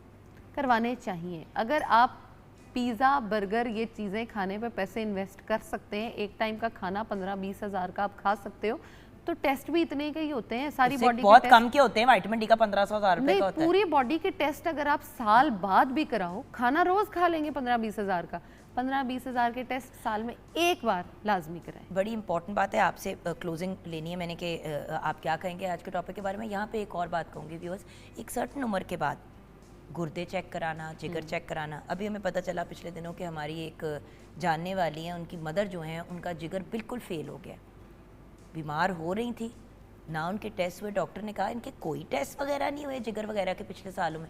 कहते नहीं ठीक थी अम्मी, तो उन्होंने कहा ज़रूरत नहीं है, हमने भी नहीं किए। सो एक सर्टन एज के बाद टेस्ट कराना, अपना चेकअप कराना। मैं तो कहती हूँ ज़िंदगी के हर स्टेज में, जवानी में एक दफ़ा जाके करा लेने चाहिए, गुर्दे का टेस्ट, जिगर का टेस्ट, ये वो सारा कुछ, एक चेकअप। व्यूअर्स बेहतर है कि एक दफ़ा आप अपना पूरा चेकअप करा लें और अपने आप को किसी बड़ी बीमारी से बचा लें। जिगर फेल हो जाता है तो फिर जिगर का ट्रांसप्लांट ही हो सकता है। मेरे बहुत सारे इर्द गिर्द लोग या पेशेंट्स जो आते हैं ना, जब मैं उन्हें कहती हूँ ये वाले टेस्ट, ये वाले टेस्ट, इतने नॉन सीरियस होते हैं, आगे से कहते हैं अगर पता लग गया तो बड़ी टेंशन होगी। ये कहते हैं डॉक्टर के पास जाओ, वो तो बीमारी ही निकालता है। ओ भाई, वो बीमारी निकालता है तो बीमारी से आप बचते हैं ना। एग्जैक्टली, उसका काम ही ये है। अगर सिस्टम में बीमारी है, अल्लाह ना करे, अगर गुठली बनी हुई है आपकी छाती के अंदर और वो आपको महसूस हो रही है, आप कह रहे हैं कि मैंने चेक नहीं कराना, कुछ निकल आएगा, तो कुछ तो है। उसकी तशखीस करा के अर्ली डिटेक्शन से कैंसर से बच सकते हैं। बिल्कुल ऐसे ही है। सो फाइनली आप क्या कहेंगे हमारे व्यूअर्स को? फाइनली मैं यही कहूँगी कि जो भी सीजनल फ्रूट्स और वेजिटेबल्स आते हैं उनको लाजमी तौर पे कंज्यूम किया करें। मैं ये नहीं कह रही कि आपने हफ्ते का 2-2 किलो खाना है या 10-10 फ्रूट खाने, लेकिन एक दिन में कम से कम 2 फ्रूट की सर्विंग आपकी बॉडी में जानी चाहिए, ताकि आपकी स्किन भी अच्छी रहे, बाल भी अच्छे रहें और आप खुद भी हेल्दी और एक्टिव रहें। खुद एक्टिव होंगे तो अपने बच्चों के लिए भी आप कुछ कर सकेंगे और बच्चे आपके लिए कर सकेंगे। सो इट्स और बेटर। अगर आप खुद बच्चे हैं तो आप फिर बेहतर तरीके से अपनी ज़िंदगी जी सकेंगे, आपकी कारकर्दगी ज़िंदगी में बेहतर होगी। माँ बाप को भी तो उन्हीं बच्चों की ज़रूरत है ना। Exactly. Thank you so much Thank Zainab, thank you. You. यहाँ पे व्यूअर्स हम ब्रेक की तरफ जाएंगे। बच्चों की और ज़िंदगी में कुछ करने की बात करें तो हमारे साथ आज बहुत ही ब्रिलियंट यंग लेडीज़ हैं, हाई अचीवर्स हैं स्पोर्ट्स की दुनिया में। हमेशा क्रिकेट की बात करते हैं, आज ज़रा पावर लिफ्टिंग वगैरह की बात करते हैं लड़कियों के पॉइंट ऑफ व्यू से, ब्रेक के बाद।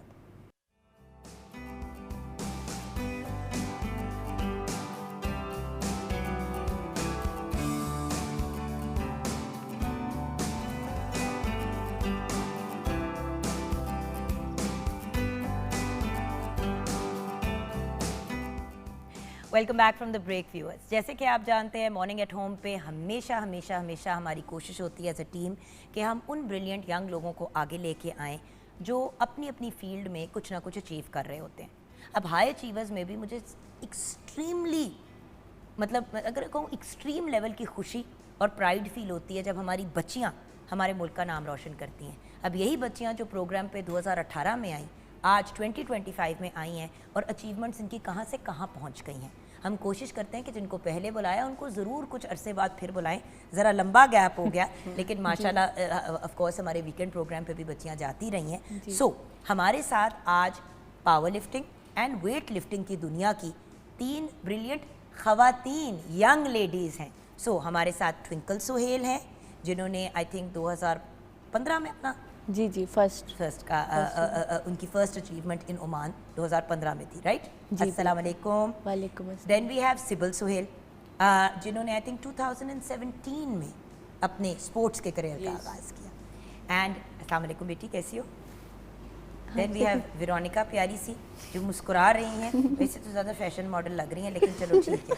तो वेरोनिका, और ये करती भी फनकारियाँ सबसे ज़्यादा होगी घर में, राइट? बिल्कुल, छोटी है ना इसीलिए। छोटी है तो इसका मतलब है कि सबसे ज़्यादा फैशन भी इसको ही होना है। वो आप सबकी लुक्स पे भी यही काम करती होगी, राइट कि रॉन्ग? राइट, बिल्कुल 50% हम लोग खुद खुद करते तो हम करते ही हैं लेकिन हमेशा ज़िंदगी में कोई एक ऐसा बंदा होता है जो धक्के दे रहा होता है, ये भी कर लेना, ऐज बाल बना लो, ऐ कर लो। तो हमारा वो वाला बच्चा है वेरोनिका सुहेल जिन्होंने 2018 में स्टार्ट किया, राइट? यस। कैसी हो बेटी? मैं ठीक, आप सुनाएं। तो भाई बड़ी बहन से शुरू करते हैं और तीनों सिस्टर्स हो, राइट? जी। कितने भाई बहन हो टोटल ट्विंकल? हम लोग 4 बहनें हैं और 2 भाई हैं। माशाल्लाह। जी।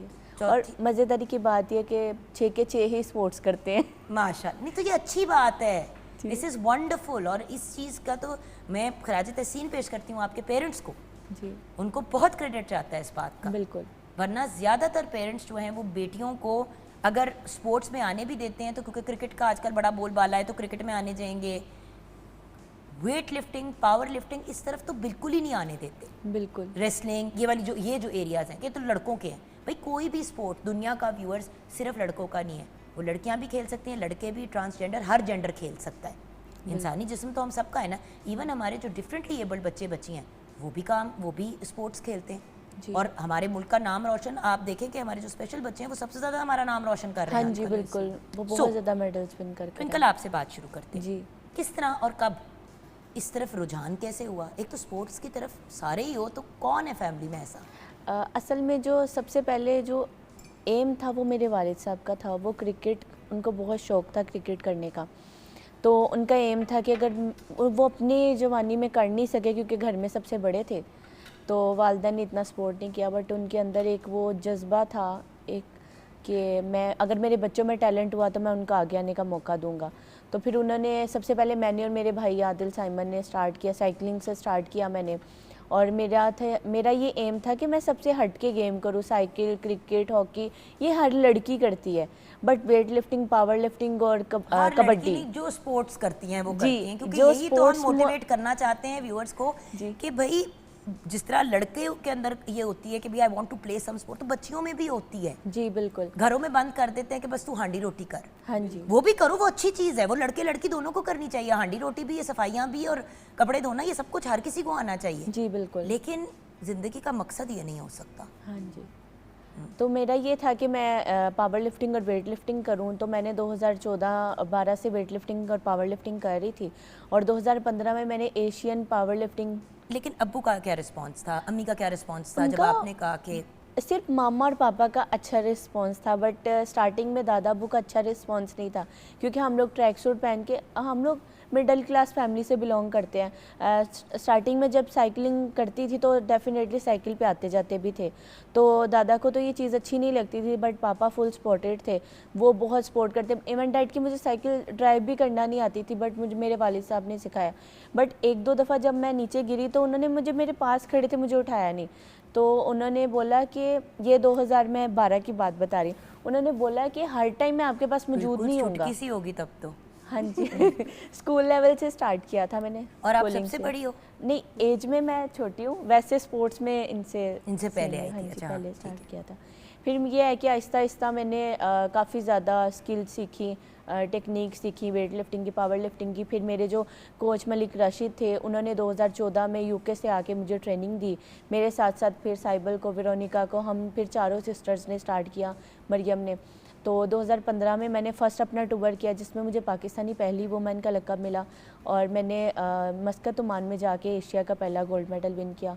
उसके बाद मैंने ओशिनिया पैसिफिक पावर लिफ्टिंग, जो कि सिंगापुर में हुई थी, उसमें मैंने 240 kg वेट लिफ्ट करके 72 कैटेगरी में 4 गोल्ड मेडल विन किए। और फिर हम लोग सर्च कर रहे थे, और मेरी ये भी मैं क्रेडिट जो है वो अपने, और 4 गोल्ड मेडल्स और 2 सिल्वर मेडल्स, राइट? जी, ये हम लोगों ने रिसेंट अचीवमेंट थी, ये वाली जो 2024 वाली है 84 की जी। केजी की category. Asian Pacific African combined power lifting में हम लोगों ने, तीनों सिस्टर्स ने ये रिकॉर्ड बनाया कि हम लोगों ने 15 गोल्ड मेडल्स विन किए, और अपने ही रिकॉर्ड को, क्या बात है मेरी शहजादियाँ, वेल डन बेटा। अपने ही रिकॉर्ड को बीट करने के लिए हम लोगों ने कॉमनवेल्थ पावर लिफ्टिंग चैम्पियनशिप, जो कि साउथ अफ्रीका सन सिटी में हुई, उसमें मैंने -84 कैटेगरी में 4 गोल्ड मेडल और 2 सिल्वर मेडल विन किए। ये लेटेस्ट अचीवमेंट थी आई एम मेरी। सो प्राउड ऑफ यू बेटी, वेल डन। अच्छा जी, अब मुझे पहले ये बताओ कि मैंने साइबल कहना है कि सिबल कहना है? सिबल। मैंने कहा तो अपनी मर्जी से तुम लोग नाम बदलते रहते हो एक दूसरे के, तो मैंने कहा मैं क्लियर कर लूँ। सिबल मेरा बच्चा, मुझे ये बताओ कि आप इनसे बड़ी हैं जी शुरू इसने पहले किया, जी। ये क्या माजरा है? और मैं- फिर आपकी जर्नी कब और कैसे शुरू हुई? मेरी जर्नी, मैंने स्टार्टिंग से साइकिलिंग की थी, but power lifting weight lifting का जो आगाज़ था वो ट्विंकल ने किया था। ठीक है, ओके। तो मेरी स्पोर्ट्स में 2012 से स्टार्ट किया। उसके बाद मेरा फर्स्ट डेब्यू पावर लिफ्टिंग में 2017 में स्टार्ट हुआ, जिसमें पैसिफिक, ओशिनिया पैसिफिक, जो कि सिंगापुर में पावर लिफ्टिंग हुई थी, उसमें मैंने 4 गोल्ड मेडल विन किए। उसके बाद जो थे मेरे कोच मलिक राशिद, हमें ट्रेनिंग करवा रहे थे, मैं उनकी भी बहुत एफर्ट समझती हूँ, ब्लेसिंग समझती हूँ गॉड की, कि गॉड ने इतने अच्छे कोच हमें दिए, कि उनका एक दिल में कसक थी कि उन्होंने सर्च किया कि पूरी दुनिया में सगी जार बहनें किसी भी गेम में नहीं है। फिर हम लोगों ने 2018 में दुबई में जाकर एशियन पावर लिफ्टिंग चैम्पियनशिप हुई थी, उसमें हम चारों सिस्टर्स ने रिप्रेजेंट भी किया, 2 gold medal 2 bronze medal win करके पाकिस्तान को जो है वो वर्ल्ड रिकॉर्ड का एजाज़ मिला। वाह। उसके बाद हम लोग नेशनल चैम्पियन रहे। फिर मैं एशियन चैम्पियनशिप खेलने के लिए मलेशिया गई। फिर 2024 जुलाई में Asian African combined power lifting Asian championship, Pacific African power lifting championship, right? ये Yes, साउथ अफ्रीका में साउथ हुआ था। अफ्रीका में हुई थी, पोचिस्तान में। हाँ। वहाँ से मैंने 5 गोल्ड मेडल विन किए 47 कैटेगरी में। उसके बाद मैंने कॉमनवेल्थ में जो है वो 6 गोल्ड मेडल्स विन किए। कॉमनवेल्थ चैम्पियनशिप हुई थी सन सिटी साउथ अफ्रीका में अक्टूबर में। और आपकी लेटेस्ट अचीवमेंट्स की हम बात करें, यस, तो 2025 की। मेरा फर्स्ट डेब्यू है वेट लिफ्टिंग में। First Asian master championship Doha Qatar में हुई थी। मैं फर्स्ट एवर फीमेल हूँ जिसने गोल्ड मेडल विन किया। मैं सदके जाऊँ मेरा बेटा, I am so proud of you. Thank you, well done शहजादी। Thank you ji. मॉडल साहिबा वेरोनिका जी, आप ये बताइए कि आपकी कहानी क्या है? देखा था कि तुसी भी साथ लग पाए? हाँ जी, मैं जाती थी ना, मैं स्कूल में, मतलब मैं बिल्कुल ही नहीं, मगर दिल था ये करने का कि नहीं? नहीं, मेरा ये नहीं था। मेरा दिल था ना, मेरा मॉडलिंग करने दे का। ये देखा ना कैसे पहचानती है आपकी जुगनापी, कैसे पहचानती है? मुझे तो एक मॉडलिंग का और लोग उसका कहते था, हैं ना या सेकंड फैशन डिजाइनर में पहचान डिजाइनर लेता है कुड़ी। हाँ। फैशन डिज़ाइनर या मॉडलिंग का था, बट पापा ने उस चीज़ की परमिशन नहीं दी ना।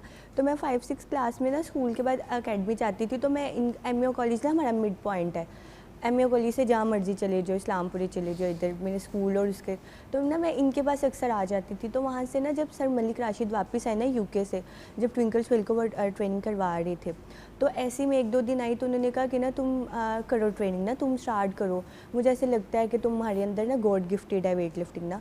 तो मैंने बस ऐसे देखी मतलब लाइक बस ऐसे इन्जॉयमेंट में मैंने कर ली। तो फिर मुझे भी वो गेम इंटरेस्टिंग लगी। लाइक मैं बहुत छोटी थी, मैं 10 इयर्स की थी जब से मैंने स्टार्ट की हुई है वेट लिफ्टिंग। फिर मैंने ऐसे करते करते फिर जब मैंने फर्स्ट जो मेरा इंटरनेशनली टूर था ना, वो मेरा था 2018 में। उसमें मैं हमारी एशियन चैम्पियनशिप थी दुबई में, मैं वो सब जूनियर कैटेगरी में खेल गई थी अंडर 16 में, उसमें मैंने गोल्ड मेडल लिया माशाल्लाह। उसके बाद फिर मैं दोबारा 5 इयर्स नेशनल चैम्पियन, और फिर दोबारा हम लोग गए ये जो साउथ अफ्रीकन पोचिस्ट्रोम में हमारा इवेंट हुआ था इसमें।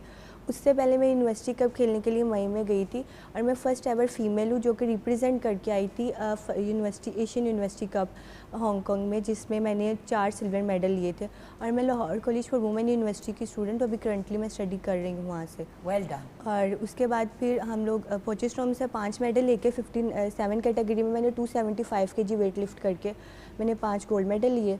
उसके बाद फिर ये तो एक मिनी वर्ल्ड चैम्पियनशिप थी।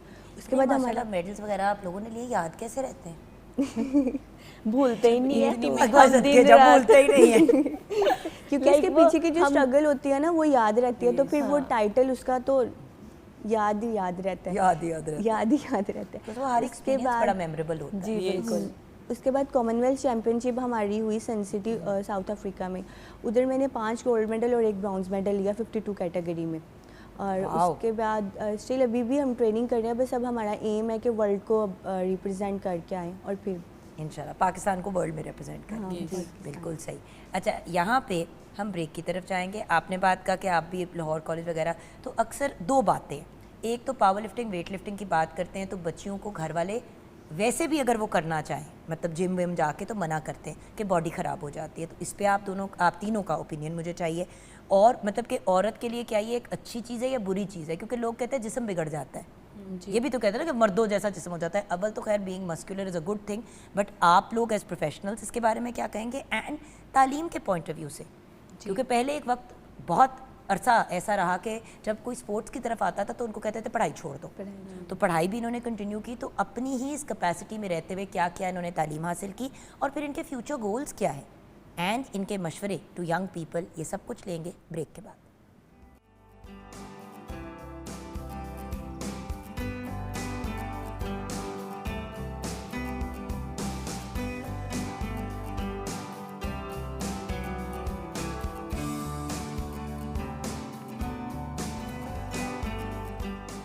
Welcome back from the break viewers. हमारे साथ ट्विंकल, सिबल एंड वेरोनिका हैं, हमारे पाकिस्तान का चेहरा रिप्रेजेंटेटिव्स।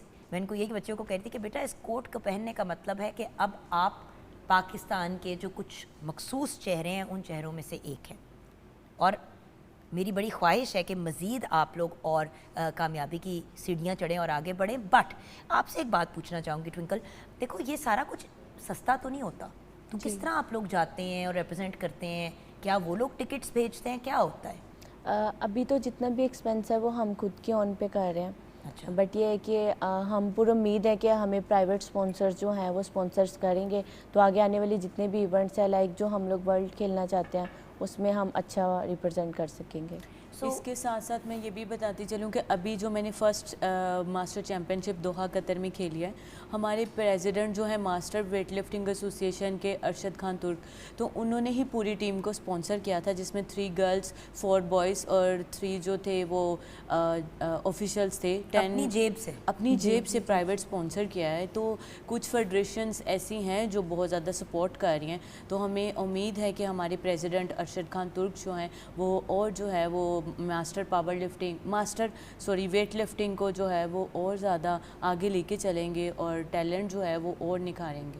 क्योंकि व्यूअर्स देखें, पाकिस्तान की पॉजिटिव इमेज की हम बात करते हैं, तो जब पाकिस्तान की पॉजिटिव इमेज की बात करते हैं तो वो तो फिर यही लोग क्रिएट करते हैं। देखें, हर कोई कहता है कि पाकिस्तान बड़ी पेट्रियार्कल सोसाइटी है, यहाँ पे औरतों को आगे नहीं बढ़ने देते, तो जब हमारी ये बच्चियाँ हमें इंटरनेशनल फोरम्स पे रिप्रेजेंट करती हैं, तो ये जो एक नेगेटिव इमेज हमारी बनी हुई है वो बेहतरी की तरफ जाती है, पॉजिटिविटी की तरफ जाती है। सो बात यह कि मैं अर्ज करूँगी प्राइवेट सेक्टर के अंदर और कॉर्पोरेट सेक्टर के अंदर, एक तो प्राइवेट स्पॉन्सर्स भी होते हैं, फिर कॉर्पोरेट सेक्टर, ब्रांड्स होते हैं, कितने बड़े बड़े ब्रांड्स हैं। आप लोग अक्सर अपने फेसेस के तौर पे ब्रांड एम्बेसडर ले लेते हैं क्रिकेट की दुनिया के लोगों को अक्सर, और मेल क्रिकेटर्स को। आपको पता है मैं अक्सर इस बात पे लड़ती हूँ कि भाई फीमेल क्रिकेटर्स को भी तो देखें, वो बच्चियाँ कितना अच्छा काम कर रही हैं। तो जिस तरह ये, और कितने मज़े की बात है कि 4 बहनें और 6 भाई बहन ऑल टुगेदर, कितना मज़े का कमर्शियल बन सकता है, ऐड बन सकता है। So the fact is at the end of the day हमें भी आगे बढ़ना है, कॉर्पोरेट वर्ल्ड को भी, और अपना हिस्सा डालना है। तो ये हम सब की तरफ से अपील है कॉर्पोरेट और प्राइवेट सेक्टर से कि आप लोग भी आगे बढ़ें। देखिए गवर्नमेंट अपने एंड पे एफर्ट्स कर रहे हैं, but at the end of the day आप देखें हमारी एजुकेशन के सिस्टम्स बेहतर हो रहे हैं, हेल्थ के सिस्टम्स बेहतर किए जा रहे हैं, फंडिंग्स वहाँ पे ज़्यादातर जा रही हैं, हमारी आर्म्ड फोर्सेस हैं, इतनी चीज़ें चल रही हैं। तो उनको मद्देनज़र रखते हुए अगर प्राइवेट और कॉर्पोरेट सेक्टर भी आगे बढ़ता है तो मिलजुल के हम इन बच्चियों को मज़ीद कामयाबी की तरफ लेके जा सकते हैं। अच्छा मुझे एक बात बताओ, मैं आपसे जानना चाहूँगी वेरोनिका, क्योंकि आप हेल्थ कॉन्शियस भी हो और ऑब्वियसली आपको मॉडलिंग एक्टिंग, नहीं बेटा अगर आपको मॉडलिंग का और इन चीज़ों का शौक था तो ऑब्वियसली बंदा अपनी फिजिक के बारे में कॉन्शियस होता है। तो मुझे ये बताओ कि लोग तो कहते हैं कि पावर लिफ्टिंग, बॉडी मतलब बिल्डिंग वगैरह, इससे तो ख़वातीन के जिस्म ख़राब हो जाते हैं। नहीं ऐसी नहीं है। एक तो फर्स्ट ऑफ ऑल तो कहते हैं कि इससे हाइट बहुत छोटी रह जाती है, जो हमारे पुराने उनकी। तो मेरी जो हाइट थी ना, मेरी 4.5 हाइट थी जब मैंने स्टार्ट किया था, और अब मेरी 5'7" हाइट है माशाल्लाह। तो मेरी इस एक तो वेट लिफ्टिंग करने से मेरी ग्रोथ हुई है, मेरी तो एक हाइट बढ़ी है। दूसरा ये है कि इससे ये नहीं है, हम लोग, हमारी जो गेम है वो वेट लिफ्टिंग है, हम बॉडी बिल्डिंग नहीं करते। जो मसल्स और जो हमारी बॉडी स्ट्रक्चर चेंज होते हैं ना, वो बॉडी बिल्डिंग से होता है। जान बॉडी बिल्डिंग से भी देखें, अगर आपको मस्कुलर बॉडी अच्छी लगती है तो अल्लाह ताला ने मसल तो मर्द को भी दिए और औरत को भी दिए।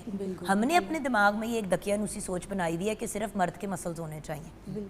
भाई 6 पैक हो, आपकी बॉडी प्रॉपर फिटनेस की तरफ जाए तो आपकी सारी ज़िंदगी बड़ी सौखी गुजर जाती है। फिर आप 90 साल की उम्र पे भी खुद चल फिर के अपने काम कर रहे होते हैं। बिल्कुल ऐसे। वेस्ट में औरत मर्द कोई नहीं देखता, बड़ी यंग एज पे लोग स्पोर्ट्स में आ जाते हैं। जी बिल्कुल ऐसे। सो एक तो ये बात इनकरेक्ट। अच्छा पढ़ाई के बारे में बताओ, पढ़ाई भी साथ साथ लेके चले? जी जी, इसमें मैं वालिदैन का बहुत ज़्यादा जितना भी उनका शुक्रिया अदा करूँ वो काम है कि उन्होंने स्पोर्ट्स के साथ साथ हम लोगों को एजुकेशन में भी आगे लेकर आए। और मैंने MSc स्पोर्ट्स साइंसेस किया Lahore college for women university से। अच्छा, और सिमल आपने क्या किया है? मैंने BS स्पोर्ट्स साइंसेस किया, फिज़िकल एजुकेशन पंजाब यूनिवर्सिटी से ही किया। अमेजिंग। और अभी मैं पंजाब यूनिवर्सिटी की फीमेल कोच भी हूँ। क्या बात है, वेल डन जन। And then what about you Veronica? मैं अभी कंटिन्यू है, मेरा 4th सेमेस्टर अभी ख़त्म, अभी 5th स्टार्ट होगा। BS ऑनर्स कर रही हूँ मैं फिज़िकल एजुकेशन और स्पोर्ट्स साइंसेज में Lahore college for women university की। और मैं वहाँ की अपनी Lahore college for women university की वेट लिफ्टिंग की फ़ीमेल कोच भी हूँ। और मेरा बच्चा इतना छोटा सा कोच भी है वहाँ पे, वेरी गुड। मेरी जो स्टूडेंट्स हैं ना, तो जब हम लोग अपने इंटरवर्सिटी थी तो खेलने के लिए जा रहे थे ना, तो सबको ये लग रहा था कि वो जो दूसरी लड़कियां हैं वो कोच है या वो मैनेजर है और ये प्लेयर है उनके। और मैं उनको बड़ा, हालांकि वो 8th सेमेस्टर की 7th सेमेस्टर की वो बड़ी हैं, तो वो बड़ा मेरी बात मानते हैं। तो मेरे जो हमारे मैनेजर हैं ना, वो भी कहते हैं कि बड़ी बात है तुम्हारी बात मान लेती। मीन्स कि उनसे तो मैं जूनियर हूँ स्टडी पॉइंट ऑफ व्यू से ना, तो वो कोई समझता ही नहीं है मुझे। मैं अगर उधर जाके अपनी यूनिवर्सिटी में भी कहूँ ना मैं कोच हूँ वेट लिफ्टिंग की, वो कहते हैं अच्छा कोच है वेट लिफ्टिंग क्या? नहीं कोच और ऊपर से वेट लिफ्टिंग की ना, कोच तो फिर भी काबिल कबूल, ये तो बिल्कुल ही वेट लिफ्टिंग की कोच नहीं लगती। बट ये है कि अभी तक हमारी फीमेल कोचिंग में है नहीं ना कोई। यही तो प्रॉब्लम है ना व्यूअर्स, तो हमारी अब वही लोग कोच करेंगे जो ऑलरेडी फील्ड में काम कर रहे हैं, तो और अपने काम से एक तरह से बंदा डिट्रैक्ट हो जाता है। बट क्या करें, रोजी रोटी भी कमानी है, अपने सिस्टम्स भी लेके चलने हैं, आगे अगर ट्रैवल करना है। इसीलिए अगेन वही वाली बात कि please private and corporate sector आगे कदम उठाए। कितने मज़े की बात है कि 6 भाई बहन 6 के 6 स्पोर्ट्स से वाबस्ता है। सो ये एक बड़ी इंटरेस्टिंग चीज़ हो सकती है। और अगर उनको कुछ हेल्प और स्पॉन्सरशिप मिल जाती है तो एटलीस्ट फिर ये अपने काम पे, अपने क्राफ्ट पे, अपनी स्पोर्ट पे ज़्यादा तवज्जो दे सकते हैं। जी बिल्कुल। अभी लास्ट टाइम मैं अपना थोड़ा सा एक्सपीरियंस शेयर करूँगी कि अभी जब कॉमनवेल्थ और एशिया के इवेंट करने के लिए जाना था ना हम लोगों ने, तो हम लोग बहुत ज़्यादा टेंस थे, ट्रेनिंग नहीं हो पाती थी, एक फोकस नहीं होता था, मेंटली और फिज़िकली भी ना हम लोग मतलब बहुत ज़्यादा स्ट्रेस में रहते थे कि अभी हम लोगों ने जानना है और हमने एंट्री फ़ीस देनी है, डोपिंग फ़ीस देनी है, और हम लोगों ने अकोमोडेशन करवानी है, टिकट, मतलब लाइक अगर जब हमें स्पॉन्सर मिलता है। चीज़ों से ना व्यूअर्स एक बंदे को बाहर होना चाहिए। बल्कि कितनी अच्छी बात हो कि अगर कोई कंपनी जिम्मेदारी उठा ले कि जी आपका हर कंपनी जो बड़ी कंपनीज होती हैं उनके पास ट्रैवल एजेंसीज और ये चीज़ें होती हैं, बिल्कुल है। तो वो अगर कहें जी हम आपका ट्रैवल और स्टे हम मैनेज कर लेंगे बेटा, आप अपना खर्चा खुद पूरा कर लें, वहाँ पे खाना पीना ये वो व्हाटएवर, ट्रैवल और स्टे हम आपका कर देंगे। कितनी ट्रैवल एजेंसीज हैं, अगर आप स्पॉन्सर कर दें तो कितना पॉजिटिव स्टेप होगा। फाइनली फ्यूचर प्लान्स क्या हैं, इंडिविजुअल फ्यूचर प्लान्स आप क्या चाहती हैं? इंडिविजुअल मेरा ये है कि अभी तक तो मैंने वेट लिफ्टिंग में रिप्रेजेंट नहीं किया, तो ख्वाहिश ये है कि मैं वेट लिफ्टिंग को रिप्रेजेंट करके वेट लिफ्टिंग में भी पावर लिफ्टिंग की तरह मेडल्स विन करके आ सकूं। Amazing. What about you Sibal? मेरा ये है कि मैं अभी वर्ल्ड लेवल पे जो है वो रिप्रेजेंट करूँ पाकिस्तान को, इंशाल्लाह। जी मॉडल जी? मेरा यही है कि हम लोगों ने कॉमनवेल्थ के तो ले लिए हैं, तो अब बस वर्ल्ड को हम लोग रिप्रेजेंट करें, और उसके बाद यह है कि हम अपनी जो आने वाली जनरेशन है, जो हमारी अभी जो मतलब ग्रास रूट लेवल के प्लेयर्स हैं, उनको इस स्पोर्ट्स में ज़्यादा से ज़्यादा लाएं, क्योंकि हम लोगों ने तो 10-15 साल से हम स्पोर्ट्स कर रहे हैं। तो बेटा फिर एक मैसेज भी हमारे व्यूअर्स को आप दे दो, तीनों बहनों की तरफ से, बल्कि 6 के 6 भाई बहनों की तरफ से, कि आप क्या रेकमेंड करती हो स्पोर्ट्स और एक्टिविटीज़ और लड़कियों का इस मामले में आगे आने के बारे में? मैं लड़कियों को यही कहना चाहूँगी कि वो आपने एक अभी ब्रेक से पहले बात करनी थी ना, क्या वो घर गृहस्थी संभालना ही सारा कुछ नहीं है। डेफिनेटली है क्या, वो ठीक है, वो एक हमारा एक नीड है या वो हमने करना है, लेकिन उसके अलावा ये है क्या हम लोग बाहर निकलें, हर एक फील्ड में आप लोग आगे आएँ, स्पोर्ट्स में आ जाएं, क्योंकि स्पोर्ट्स एक ऐसी गेम है कि आपकी एक हेल्थ भी बहुत उससे मेंटेन रहती है। और ये कि मेरा यही है कि बस ये वेट लिफ्टिंग जो है, इसमें ये होगी कि आप अपनी वेट ट्रेनिंग करेंगे, जिम ट्रेनिंग करेंगे, उसके बाद आप ग्राउंड ट्रेनिंग करेंगे, तो आपकी हेल्थ भी ठीक रहेगी। आप इस गेम में आए, क्योंकि अब तो हम लोगों ने कर लिया, 10-15 साल हो गया, अब हमारा बस एक गेम है, हम वर्ल्ड को रिप्रेजेंट करें, और फिर हम आगे अपनी जो न्यू जनरेशन हम उसको ज़्यादा से ज़्यादा मतलब हम अब वेरोनिका, सिबल और ट्विंकल तो हमेशा तो नहीं ना रहेंगी, एक टाइम है हमारा। तो उसके बाद ये है कि अब जो पीछे से बच्चियाँ हैं, मैं चाहती हूँ कि वो वेरोनिका, सिबल और ट्विंकल से भी ज़्यादा अचीव करें टाइटल्स, और यही है कि वो हम लोग ये चाहते हैं इस गेम में ज़्यादा से ज़्यादा आए। ट्विंकल स्वेल के नाम से अपनी एकेडमी है हमारी एमईओ कॉलेज में, अगर आप लोग चाहती हैं कि वहाँ पर आके हमसे ट्रेनिंग सीखना चाहे तो हमसे ट्रेनिंग सीख लें, नहीं तो डिफरेंट क्लब्स हैं, आप उधर जाके आप ट्रेनिंग सीखें, क्योंकि ये गेम ऐसी है कि सिर्फ पाकिस्तान में क्रिकेट को ही क्यों जाना जाता है, क्योंकि सिर्फ शाउर हमारा क्रिकेट की तरफ है, रुझान क्रिकेट की तरफ है सिर्फ। बिल्कुल, और बात आप बिल्कुल सही कह रहे हो बेटा। एक तो आप तीनों का बहुत बहुत शुक्रिया, क्योंकि टाइम इज़ कम्प्लीटली आप प्रोग्राम का। ब्लेस यू, खुश रहो, आबाद रहो। Thank you. आपकी जुगन आपी Pakistan television network is extremely proud of Thank you. you. Well Thank done you मेरे so much. बच्चों। Thank you. और यहाँ पे व्यूअर्स जो बार बार हम कहते हैं कि लड़कों को भी खाना बनाना चाहिए, लड़कों को भी बाकी चीज़ें करनी चाहिए, तो फिर लड़कियों को भी स्पोर्ट्स में आना चाहिए और लड़कियों को भी पार्टिसिपेट करना चाहिए। मेरा पॉइंट ये है कि हर चीज़ लड़के लड़कियाँ ट्रांसजेंडर सब करें, और जहाँ पे मैं हमेशा कहती हूँ कि यार बेसिक ग्रास रूट लेवल पे लड़के लड़कियाँ सबको खाना बनाना ये सब चीज़ें हमें सिखानी चाहिए, बिकॉज ये लाइफ की स्किल्स हैं। उसी तरह स्पोर्ट्स अगर हम क्यों लड़कों को सिर्फ पुश करते हैं, लड़कियों को भी करें, सब आगे आए, सब एक सेहतमंद हेल्दी ज़िंदगी गुजारे हेल्थ के पॉइंट ऑफ व्यू से। और फिर अगर स्पोर्ट्स आपका एरिया ऑफ इंटरेस्ट है तो माशाल्लाह फिर उसमें आप कामयाबी हासिल करें। अपना ख्याल रखिएगा व्यूअर्स, अगर ज़िंदगी रही तो इंशाल्लाह कल मुलाकात होगी। खुदा हाफिज़।